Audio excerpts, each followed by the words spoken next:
பெண்ணனை பெண்மை என்று சொல்லி அந்த கந்த பெருமானின் தந்தை சிவபெருமானை வணங்கினாள். ஆடுகின்றானடி தில்லையிலே அதை பாட வந்தேன் அவன் எல்லையிலே.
அம்மா அப்பான்னு ஏத்துக்கிட்டாராம். காரணம் பக்தியின் மேன்மை, அதில் ஒரு நேர்மை, அதில் ஒரு எப்படி சொல்றோம்னா பக்திக்குன்னு ஒரு மகிமை இருக்குன்னு சொல்லுவாங்க. மனம் ஒருநிலைப்பட்டால் மட்டுமே. எப்படி அந்த பக்தியை நம்ம கொண்டாடுறது? சாமி எப்ப கும்பிடுறது? அந்த அம்மா அப்பான்னு சொன்னீங்களா, அது யாரு? பத்திகளா வாத்தியார், நீங்க வாத்தியார் கவனமா இருக்கீங்க, தெரிஞ்சுக்கணும்ல. பத்திகளா இல்ல எல்லாரும் கேட்கறதோட இருப்பாங்க, ஆனா நீங்க திருப்பி கேக்குறீங்க பாருங்க, அதெல்லாம் சந்தோஷப்படும். அம்மா யாரு கூப்பிட்டாரு, அப்பான்னு யாரு? ஆமா. இப்ப காரைக்காலிலே பிறந்தவர் புனிதவர் யாருன்னு ஒரு அம்மா. அந்த அம்மா சிறு வயதுல இருந்தே சிவபக்தி கொண்டவர்கள். சிவபக்தி முழு கதை வேணா நடப்பு கொஞ்சம் மட்டும் சொல்லுவோம். அப்ப அந்த அம்மாவுக்கு சிவபெருமான் மீது அதிக பக்தி.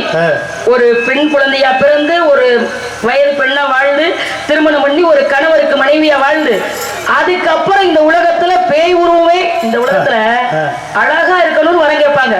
ஆத்தி எனக்கு வயசே ஆகக்கூடாதுன்னு நினைக்கிறவங்க நிறைய பேர் இருக்காங்க. ஆமா ஆமா, வயசே ஆகக்கூடாதுன்னு நினைக்கிறது உலகமே எப்படி இருக்குது. இதுல ஒரு முடி தலையில நரைச்சிட்டா கூட ஆத்தி வாத்தியாரே எனக்கு முடி நரைச்சிருச்சு வாத்தியாரே. அப்ப இயற்கையா இருக்கக்கூடிய அழகு கூட நமக்கு செயற்கையால மறைக்க தெரியுது. ஆனா அந்த அம்மா எனக்கு தன் இளமை வேண்டாம், இந்த வாழ்க்கை எனக்கு வேணாம், நீயா பார்த்து கொடுத்ததுன்னா இந்த வாழ்க்கையை ஏத்துக்கிட்டேன் இறைவா, இனிமேலாவது எந்த இடையூறு இல்லாம உன்னை மட்டுமே நினைக்கக்கூடிய தன்மை எனக்கு கூடும் சொல்லி இந்த அம்மா சிவபெருமானை தேடி போறாங்க. கையிலைக்கு போயிட்டாங்க. சரி, போக முடியுமா எல்லாருனாலையும்? கையிலைக்கு எப்படி போனாங்க? கையிலையில போய் கால் வைக்கிறாங்க. பார்த்தா அங்க பூரா கால் வைக்க போற இடம் பூரா சிவலிங்கமா தெரியுது. இறைவன் எப்பொழுதுமே சோதிப்பார். இதுல சிவனை கும்பிடக்கூடாது பெருமாளைத்தான் கும்பிடணும்னு நினைக்கிறவங்க நிறைய பேர் இருக்காங்க. என்ன காரணம்? சிவனை கும்பிட்டா கஷ்டத்தை கொடுப்பாரு, அது நினைக்கிறது இல்ல. ஆனா பெருமாளை கும்பிட்டா பணம் நிறைய கொடுப்பாருன்னு நினைக்கிறாங்க. ஆனா இந்த உலகத்திலே பெருமாளே கடங்காரன் தானே தெரியாது. ஆமா, உண்மையான விஷயமா இல்லையா? எல்லாம் இந்த உலகத்துல பணக்கார தெய்வம் திருப்பதியில இருக்க ஏழுமலையார் வெங்கடேஸ்வரன் சொல்றோம். ஆனா அவரு கல்யாணத்துக்கே அவர் கடன் வாங்கிட்டாரு. அந்த கடனை இன்னமே கட்ட முடியல. அவர்தான் பணக்கார சாமியா வந்தேன், பிச்சைக்கார சாமியா வந்தேன். அப்ப கஷ்டத்தை எப்ப இறைவன் நம்ம கிட்ட கொடுக்குறாரோ அந்த நேரம் இறைவன் நம்மளை கவனிக்க ஆரம்பிச்சிட்டான்னு அர்த்தம். இவ்வளவு நாள் நம்மளை கும்பிடுறேன், இப்ப நம்ம இந்த சோதனை கொடுப்போம். இப்பவும் இவனுக்கு நம்ம மீது நம்பிக்கை இருந்தா அவனை ஆட்கொள்ளலாம், இல்லைன்னா அவன் எப்படி வேணாலும் இருக்கட்டும் நினைக்கிறதுக்காக தான் இறைவன் நம்மளை சோதிக்கிறது. அதனாலதான் 63 நாயன்மார்களுக்கும் ஒவ்வொரு சிறப்புகள் சொல்லி இன்னைக்கு சிவனடியார்கள் பெருமையா பேசுறோம். ஒரே ஒரு விஷயம் தான் அவங்க மனசுல எல்லாமே. ஒருத்தர் எந்த நேரமும் நம்ம அவருக்கு விளக்கேற்றாம இருக்க கூடாது. ஒரே விஷயம் தான் பாருங்களேன், நிறைய விஷயம் இறைவனுக்காக செய்யல, விளக்கேற்றுறது மட்டுமே அவர் வேலை. எந்த ஒரு சூழ்நிலை வந்தாலும் அந்த விளக்கேற்றுற விஷயத்தை விடவே மாட்டார், தொடர்ச்சியா பண்ணிட்டு. நல்ல வசதியா இருந்தவர் விளக்கேற்றுறதுலயே எல்லா காசையும் கொடுத்து எல்லாத்தையும் இழந்து ஏழ்மைக்கு வந்துட்டார். அந்த ஏழ்மைக்கு வந்த பிறகு கூட விளக்கேற்றாம இருக்க மாட்டேன்ட்டார். இறைவன் பார்த்தாரு, இந்த ஒரு சூழ்நிலை உனக்கு நான் கொடுத்தும் கூட எனக்கு செய்ய வேண்டிய கடமை நீ சரியா செய்யலன்னு சொல்லி இன்னைக்கு பெருமையா பேசுறோம். அப்ப கையில கூட சிவலிங்கமா இருக்கு, சிவலிங்கமா இருந்தாலும் இறைவன் பாக்குறாரு. இந்த அம்மா உடனே பார்த்தாங்க, இப்பதான் முழுமையா நீ என்ன பார்க்க ஆரம்பிச்சிருக்க, நீயே என்ன கண்ணெடுத்து கொண்டு பார்க்கும் பொழுது கடைக்கண் படாதான்னு எல்லாரும் ஏங்குறாங்க. நேருக்கு நேரம் என்னை பார்க்கிறீ இறைவா, இதுல நான் தோற்க மாட்டேன், இதுலயும் வெற்றி பெற்று உன் பாதாரத்தை வந்து சேருவேன்னு சொல்லி அந்த அம்மா தலைகீழா நடந்து போனாங்க. பாத்துக்கங்களேன். ஆமா, இப்ப தலைகீழா நடக்கணும்னா அதுல பயிற்சி பண்ணணும். இறை பக்தியால அந்த அம்மா நீ இருக்கிற இடத்துல என் பாதம் படலாமா, அதனால கையை வச்சு நடந்து வர தலைகீழா நடந்து போனாங்க. பார்த்தார் சிவபெருமான், பெண்ணாக பிறந்து வளர்ந்து உனக்கு இப்படி ஒரு எண்ணமா, என் மீது உனக்கு அவ்வளவு பாசம். ஏன்னா காதல்னாலே இறைவன் மீது அப்ப உள்ளவங்கள அதிக காதல். என்ன காரணம்? காதலாகி கசிந்து கண்ணீர் வழிகிட்டு இருக்கான். இறைவனை பார்க்கும்போது தன்னறியாம ஒரு கண்ணீர் வரணும். அப்படி வந்தா தான் உண்மையான காதலா. இறைவனை காதல் கொள்றது பெரிய விஷயம். அந்த அம்மாவை பார்த்தாரு, அம்மையே வருகின்றார். இன்றைக்கும் அந்த காரைக்கால் அம்மையார் புனித வரியத்தை நம்ம சொல்றோம், அம்மையேன்னு இறைவன் கூப்பிட்டதுனால சிவபெருமானுக்கு அந்த அம்மா அம்மா அம்மா ஆயிட்டாங்க. அப்புறம் ஒருத்தரை கூப்பிட்டாங்க. சரி, இப்படியே பேசிக்கிட்டே இருக்கலாம். இருந்தாலும்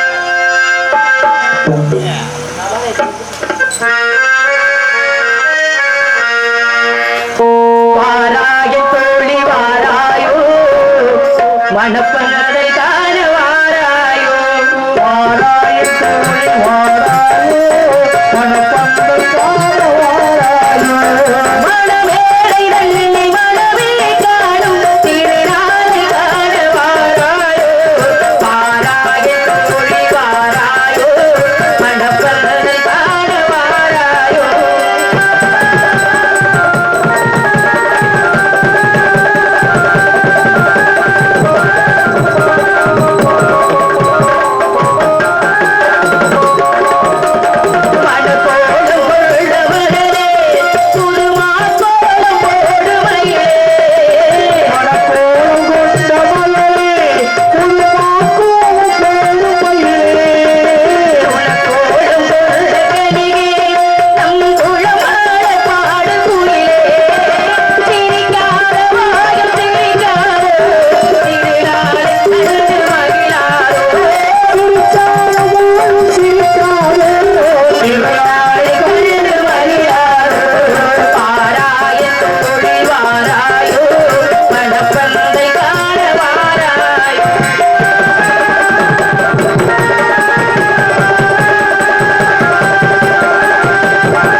என்ன சார் நன்றிமா.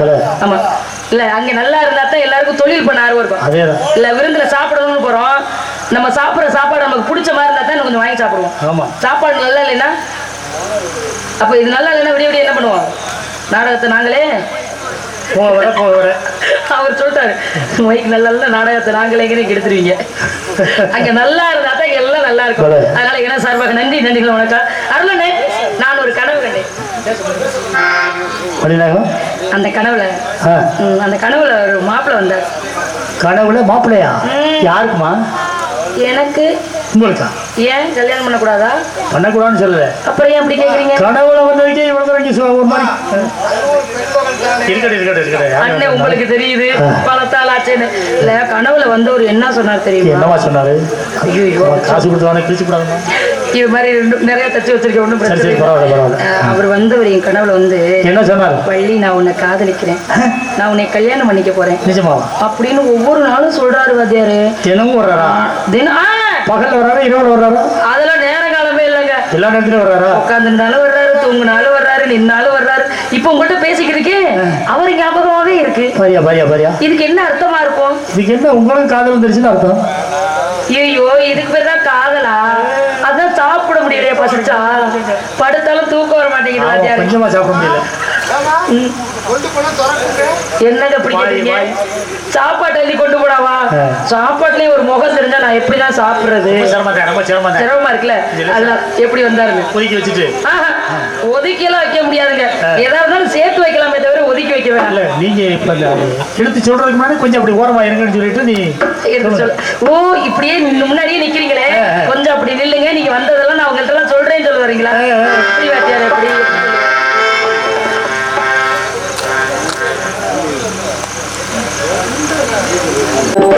திங்களிலே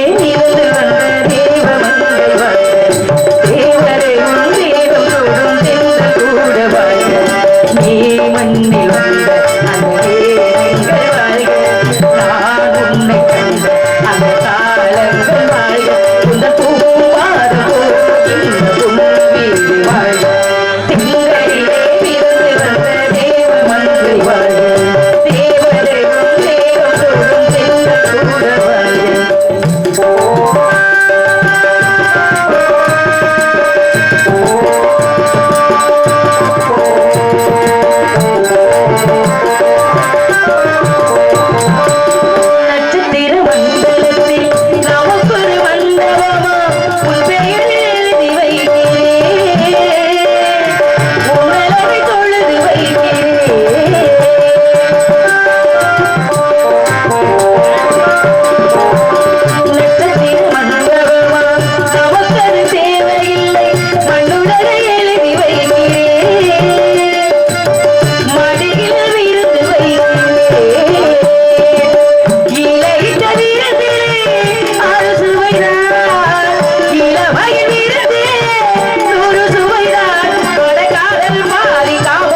தம்பி என்ன நன்றி சொல்லல. நன்றியப்பா. விசிறாங்களா? நான் கை இப்படி ஆட்டணுன்னு எங்க கூட்டம் கை தட்டுறீங்களோன்னு நினைச்சிட்டேன். என்னம்மா முத்து சிரித்ததா? நந்தாண்டு பேர்ல பாருங்க. ஐவகை நிலங்கள் உண்டு, குறிஞ்சி முல்லை மருதமைதல் பாலை. இந்த ஐவகை நிலங்களிலே குறிஞ்சி நிலத்துக்கு தலைவனாக நம்பிராஜனுக்கும் நங்கை மோகினிக்கும் வளர்ப்பு பிள்ளையா சுந்தரவழிங்கிற பேரோடு அந்த இடத்துல வந்து நிற்கிறது நான் தான். 7 அண்ணங்க உண்டு. 7 அண்ணங்க உண்டு. ஒரு அண்ணன் இருந்தாலே அந்த தங்கச்சிக்கு அவ்வளவு சந்தோஷம். 7 அண்ணங்க இருந்தா எவ்வளவு சந்தோஷம். எதுக்கு இந்த சந்தோஷம் தெரியுமா? நான் கல்யாணம் பண்ணிக்கிட்டு போனதுக்கு அப்புறம் எனக்கு ஒரு பொம்பளை பிள்ளை பிறந்தா 7 அன்னைகள் வந்து நின்னாங்கன்னா அந்த ஊருக்குள்ள எவ்வளவு கௌரவமா இருக்கும். தாங்காது. அதை நினைக்கையில ரொம்ப சந்தோஷமா தான் இருக்கும். ஆனா சின்ன பிள்ளையா இருக்கையில காதலிக்கிற நேரம் நான் சொல்லிக்கிட்டு இருக்கேன். 7 பேரும் சேர்ந்து இறுக்கி பிடிச்சாங்கன்னா என்ன ஆவே நான் வெள்ளையம்மா வெள்ளச்சாமியில பேர் கொளுத்துனாலும் கொளுத்திடுவாங்க. ஆமா உடனே அடிக்க வந்தாலே பயப்படுவான். 7 அன்னைகளை சொல்றத கேட்கிறா என்ன செய்யறது? நம்ம அன்னைங்கெல்லாம் அப்படி சொல்ல மாட்டாங்கம்மா. ஏன் சொல்ல மாட்டாங்க? அதான் சொல்ல மாட்டாங்க. எப்படி சொல்ல மாட்டாங்க? தங்கச்சி ஆசையா பிரியமா காதல் பண்ணுது, அது இஷ்டப்படியே ஒரு பொண்ணை கட்டி. நீங்க வேற 7 அண்ணன் 7 குணமா இருக்காங்க. ஒரே ஒரு அண்ணன் மட்டும் தான் நல்ல பாசமான அண்ணனா இருக்காரு. அப்படியா? ஆமா. அவர் தலைமையிலே பண்ணிதான் போகுது. எப்ப நான் அவர் மீது ஆசைப்பட்டேனோ அப்பவே நான் நினைச்சிட்டேன் இப்ப கல்யாணம் நடக்கணும் இனிமேல். ஆனா ஏற்கனவே கல்யாணம் நடந்துருச்சு எனக்கு. என்னம்மா அப்படி சொல்றீங்க? அதுக்கான அடையாளமே இல்லையே. என்ன அப்படி கேக்குறீங்க? கல்யாணம் வந்துருச்சுன்னா அதுக்கு ஒரு அடையாளம் இருக்கும்ல. இல்லங்க, கல்யாணம் ஆனா சந்தோஷம் இருக்கும். உங்களுக்கு தெரியுமா? அந்த சந்தோஷம் முகத்துல தெரியுதா? சந்தோஷம் இருக்குமா? இது ஏன் நான் சொல்றேன்னா, எப்ப அவரை என் புருஷனா மனசுல நினைச்சேனோ அப்பவே எங்களுக்குள்ள கல்யாணம் நடந்துருச்சு. இனிமே தாலி கட்ட போறாருன்னா ஊர் அறிய எப்ப இன்னார் கொண்டாட்டி இன்னார் தான் தெரியணும்ல. ஊருக்காக தான் கல்யாணம். எப்ப மனசுல நினைக்கிறோமோ அப்ப புருஷன் ஆயிட்டாரு. அதுக்கப்புறம் இனிமே பண்ண வேண்டிய கல்யாணம் எங்க அண்ணையை பார்த்து பண்ணுவாங்க. இருந்தாலும் கூட இல்ல எல்லா பொம்பளையாளுகள் எல்லாம் கூப்பிட்டு இந்த முதல்ல இடம் வாங்கின புள்ள பொம்பளையாளுகள் எல்லாம் பாராட்டி மேடையில பேசினாங்க. மனசுக்கு ரொம்ப சந்தோஷமா இருந்துச்சு. என்ன காரணம் தெரியுமா? இன்னும் சில ஊர்கள்ல திறமையான பெண்களே இருந்தாலும் ஆண்கள் இந்த இடத்துக்கு கொண்டு வர மாட்டாங்க. ஆனா நம்ம ஊர்ல இந்த அளவுக்கு வர பெருமையா பேசினாங்க பாருங்க. அந்த ஆண்களுக்கெல்லாம் எனக்கு சார்பாக நன்றி நன்றிகள் நடக்கும். நன்றி நன்றி. என் காதல ஒரு முறை சொல்லிட்டு தோழி பிள்ளைய பார்க்கலாங்கிற முடிவுக்கு நான் வந்துட்டேன்.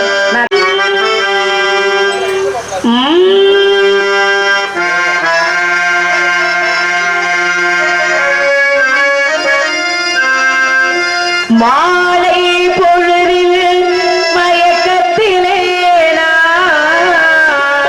கனவு கண்டே தோழி மனதில் இருந்தும் வார்த்தைகள் இல்லை காரணம் ஏன் தோழி காரணம் ஏன் தோழி மாலை பொழுதில்